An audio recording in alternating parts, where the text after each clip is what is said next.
언니 이 옷 어때? 너무 평범한가? 아니 전혀. 너 진짜 그거 입고 학원 가게? 아 그렇다고 몇 번을 말해. 역시 무대 의상이 나으려나? 제 동생은 미쳤습니다. 빛이나라는 아이돌에 빠진 이후로 정신줄을 놔버렸죠. 오케이 준비 끝! 학원 다녀오겠습니다.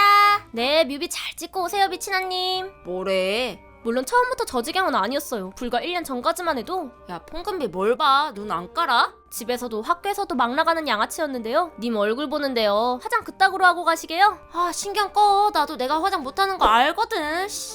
그럼 이 언니가 한번 도와줄까? 바로 그 한마디가 모든 일의 시작이었어요. 내가 한 거지만 진짜 대박이다. 야야 가만히 있어봐.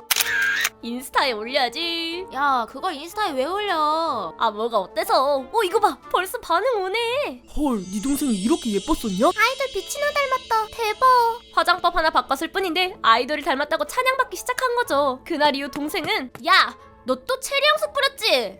왔냐? 나 오늘 좀 인간 체리 같지 않음? 빛이나처럼 되고 싶다면서 체리 향이 나는 건 죄다 사들이기 시작했어요. 아 좀 가만히 있어봐 좀. 그리고 제 얼굴을 연습장 삼아 화장법을 익히기 시작했죠. 그 덕분에 동생은 날이 갈수록 빛이나와 닮아가기 시작했어요. 하지만 동생은 겉모습만으로는 만족하지 못했죠. 야 벌써 새벽 3시야. 안 자냐? 너 먼저 자. 나 영단어 마저 외우고 잘 거야. 그 아이돌이 전교 1등 출신이라는 말을 주워듣고는 하루에 4시간씩만 자면서 미친듯이 공부에 매달리기 시작했죠. 심지어는 장기 기준까지 따라하겠다며 설치기까지 했다니까요. 그러던 어느 날 야 포는비! 윤곽주사에 코필러에 보톡스까지 너 미쳤어? 부모님 동의 없이 시술 받는 거 불법이야. 아 오바 떨지 마. 이 정도는 다들 몰래 한다고. 연병 떨고 있네. 너 당장 따라와. 하지만 부모님의 반응은 제 예상을 완전히 빗나갔죠. 아유 우리 은비 그런 게 필요하면 말하지 그랬어.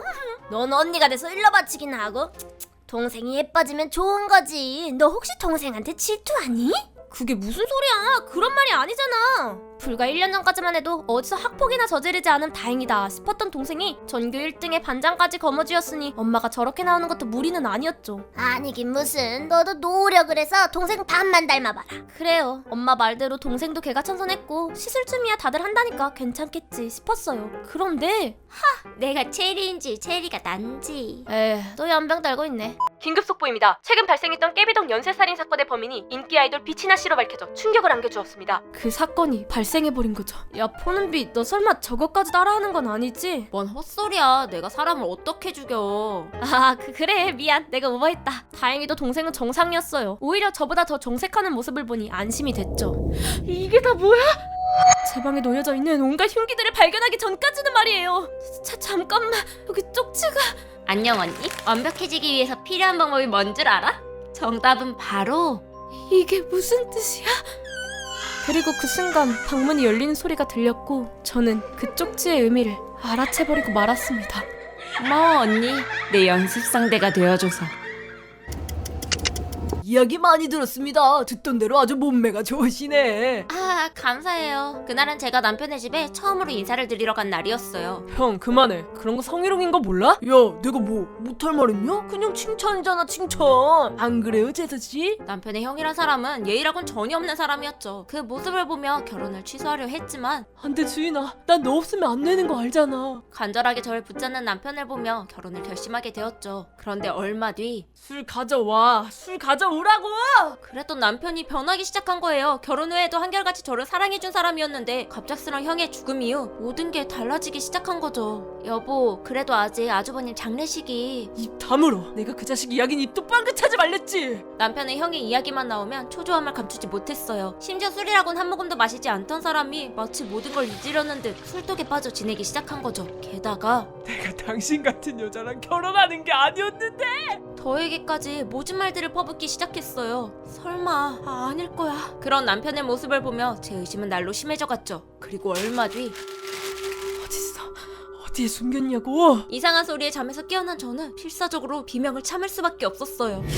찾았다. 그곳에는 흉기를 들고 있던 남편이 서 있었으니까요. 점점 다가오는 남편의 발걸음 소리를 들으며 숨을 죽이고 있던 그때 거기 경찰서 맞죠? 제가 사람을 죽인 것 같습니다.